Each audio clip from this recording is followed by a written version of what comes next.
السلام عليكم ورحمة الله وبركاته.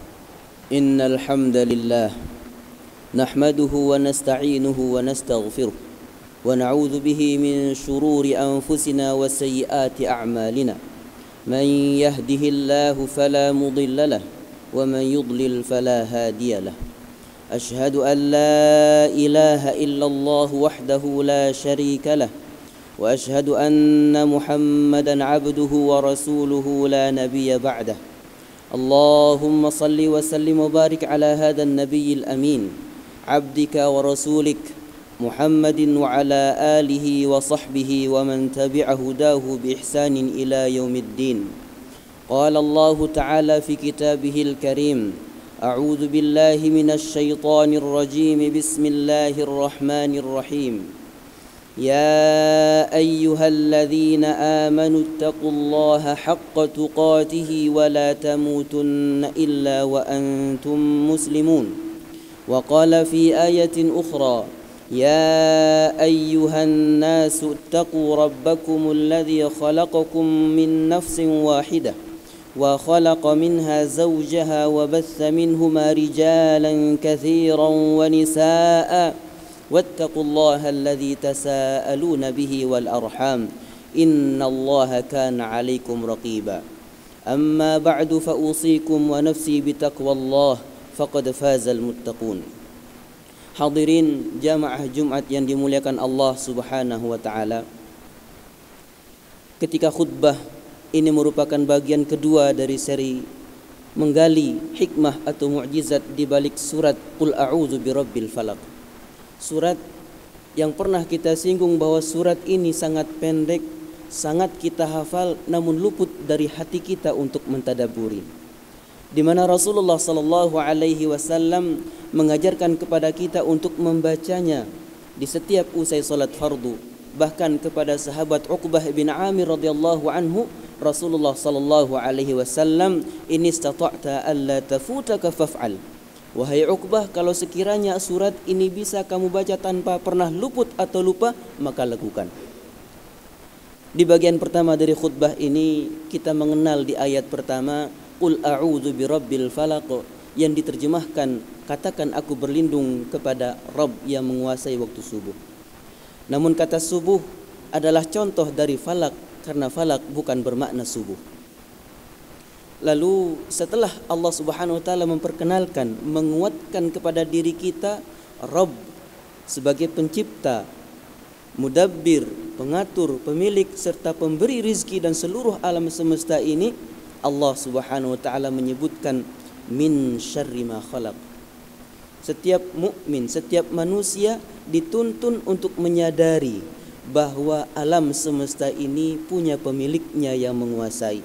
Maka segala apapun bentuk bahaya, kekhawatiran yang mengancam, baik itu kelangsungan hidup, kebahagiaan perasaan hidup manusia atau syariat ini yang kemudian dirasakan buruk oleh manusia, maka kita mohon Allah Subhanahu wa taala lindungi min syarri ma khalaq. Ketika masuk pada ayat kedua, jika Allah Subhanahu wa taala melindungi dan menjawab doa pinta kita di ayat kedua, dilindungi dari min syarri ma khalaq, dari seluruh keburukan yang bisa muncul dari sekeliling yang apa yang ada di sekitar kita. Syar itu bisa berasal dari keluarga, syar itu bisa berasal dari istri, syar itu bisa muncul dari seorang suami, syar bisa muncul dalam kehidupan seseorang lantaran anak keturunannya. Syar bisa muncul dari jabatan, kekuasaan dan semua yang digeluti oleh manusia berpeluang memunculkan syar. Maka di ayat kedua Allah Subhanahu wa taala menyebutkan umumnya seluruh apapun bentuk syar, keburukan yang dirasakan oleh manusia, agar mohon perlindungan kepada Allah Subhanahu wa taala. Hadirin jemaah Jumat yang dimuliakan Allah Subhanahu wa taala, di ayat ketiga dan ayat berikutnya Allah Subhanahu wa taala kemudian merinci bagian tipe atau model keburukan-keburukan yang berpeluang muncul dalam kehidupan pribadi seorang manusia, keluarga, komunitas, bahkan sebuah negara. Allah Subhanahu wa taala menyebutkan wa min syarri ghasiqin idza waqab. Jika kita yang mengingat terjemah ayat ini, maka akan menemukan maknanya adalah dari kejahatan malam apabila gelap gulita. Sedangkan malam yang kita kenal bahasa Al-Qur'annya adalah lail, maka kalimat lail tidak disebut dalam ayat ini. Kemudian gelap dalam bahasa yang kita kenal dalam Al-Qur'an adalah zalam atau kegelapan. Namun Allah Subhanahu wa taala menyebutkan wa min syarri ghasiqin idza waqab. Ghasiq Allah Subhanahu wa taala sebutkan di surat Al-Isra, wa aqimis salata liduluki syamsi ila ghasaqil lail. Di ayat yang tentang qiyamul lail ini, tentang umumnya perjalanan waktu salat yang Allah perintahkan, aqimis salata liduluki syamsi, dirikanlah, tegakkanlah salat dari begitu matahari condong ke arah tenggelamnya. Duluki syamsi yang dimaksud adalah salat zuhur dan asar. Karena salat zuhur mulai dari condongnya matahari, semakin condong arah tenggelam, maka zuhur dan asar dimaksud. Ila ghasaqil lail, maka Allah Subhanahu wa taala memaksudkan dalam ayat ini adalah maghrib dan isya. Ghasaq al-lail, malam atau lail disebut lalu dicantumkan kata ghasaq. Maka ghasaq dalam ayat ini bukan artinya malam. Ghasaqa dalam Al-Quran, ghasaqa dalam kamus-kamus berbahasa Arab, kita akan temukan artinya begitu banyak penggunaan. Ghasaq salah satunya adalah digunakan untuk membahasakan sesuatu yang berproses perlahan lalu semakin besar, semakin lebat, seperti hujan.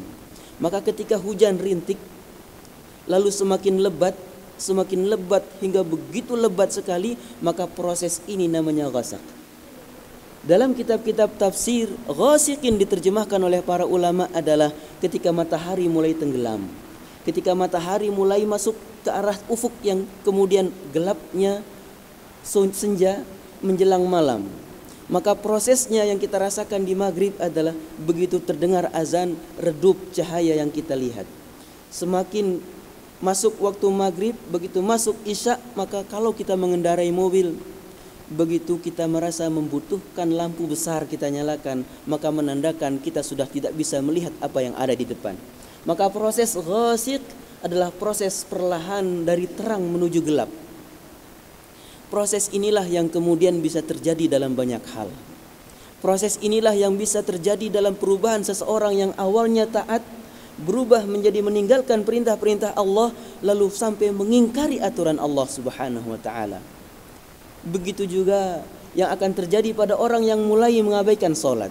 Mungkin terlambat awalnya, lalu di tengah waktu, di akhir waktu, lewat ke waktu berikutnya, rasa bersalah di awal mungkin masih terasa tebal. Namun begitu mengabaikan salat terus menerus terjadi, maka akan berubah menjadi satu kondisi di mana tidak sedikit pun rasa bersalah di saat salat ditinggalkan. Maka prosesnya adalah ghasiq. Syarri ghasiqin idza waqab, bisa terjadi dalam sebuah keluarga ketika orang tua, ayah, ibu mengabaikan pergaulan anaknya yang awalnya bisa jadi mengikuti bimbel, pulang jam 4 dijemput jam 5, hari bertambah, kemudian minggu berubah, maka bisa jadi minta pulang dijemput malam hari, maghrib, atau kemudian karena pergaulannya yang perlahan meluas, lalu perlahan pergaulan ini rusak, maka bisa jadi dia tidak pulang sampai tengah malam. Prosesnya adalah ghasiq.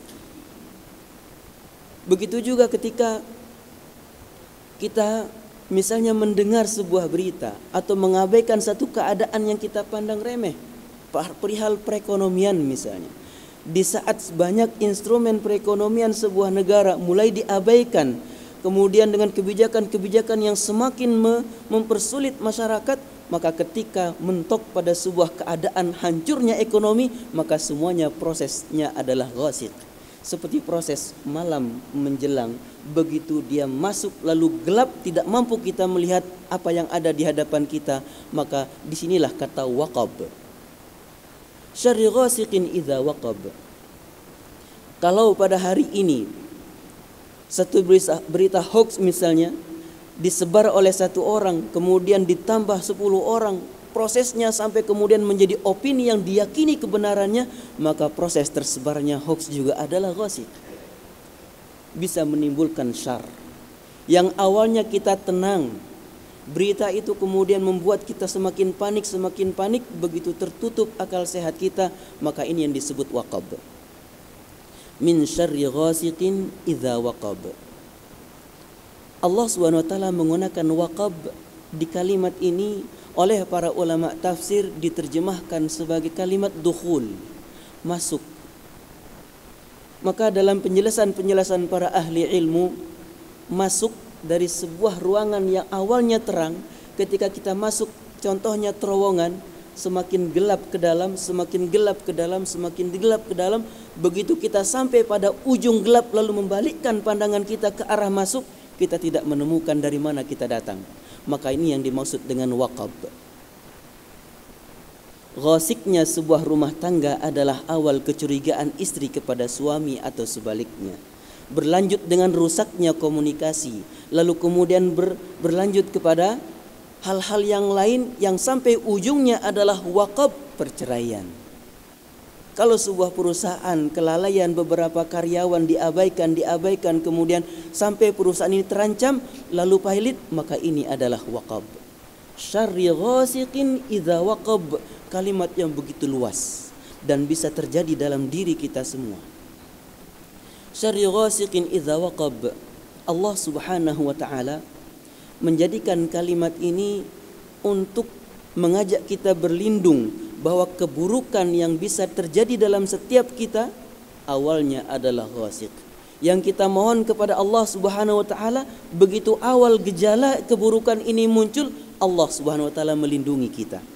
Kalau kemudian kita sudah berada pada posisi waqab, sulit untuk keluar dari sebuah permasalahan, maka hanya Allah Subhanahu wa taala lah yang Maha Rabbul Falaq, di mana falak artinya adalah terbelahnya ufuk gelap di timur dengan menjelang tumbuhnya matahari. Falak Allah gunakan di surat Asy-Syu'ara ketika membahasakan terbelahnya lautan dipukul oleh Nabi Musa dengan tongkat. Laut yang menutup jalan terbelah lalu mampu dilewati. Falak Allah gunakan dalam surat Al-An'am ketika membahasakan biji tanaman yang kita semai, tidak satupun ahli pembibitan mampu merekayasa percepatan belahnya biji. Maka falak dalam Al-Quran, Rabbul Falak, Allah lah yang maha kuasa menggeser gelapnya matahari, gelapnya malam di ufuk timur hingga tumbuh matahari. Subuh, lautan yang menutup jalan Allah kehendaki terbelah lalu bisa dilewati sebagai sebuah jalan keluar atau solusi.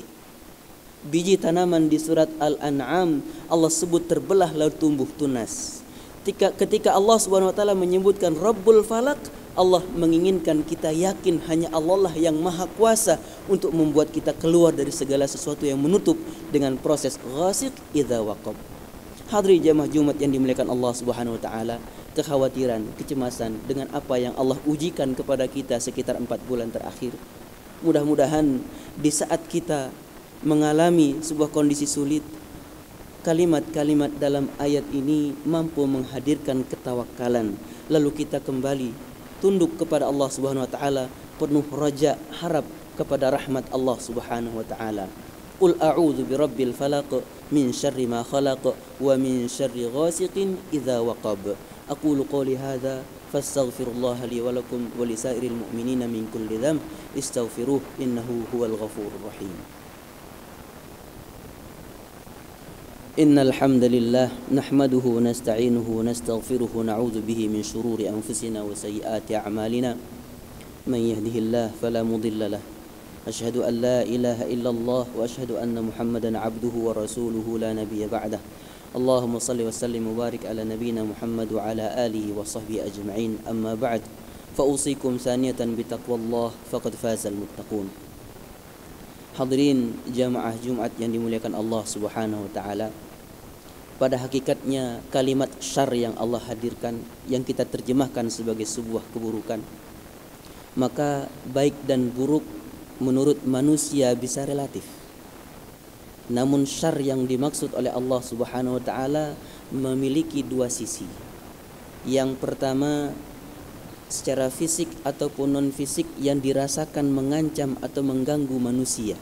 Bisa bentuknya perlakuan, bisa bentuknya penyakit fisik. Lalu makna syar yang lebih lengkap, lebih sempurna dimaksud oleh Allah Subhanahu wa taala adalah lawan kata dari khair. Syar adalah di saat seorang manusia meninggalkan taat kepada Allah, meskipun itu dirasakan nyaman atau nikmat.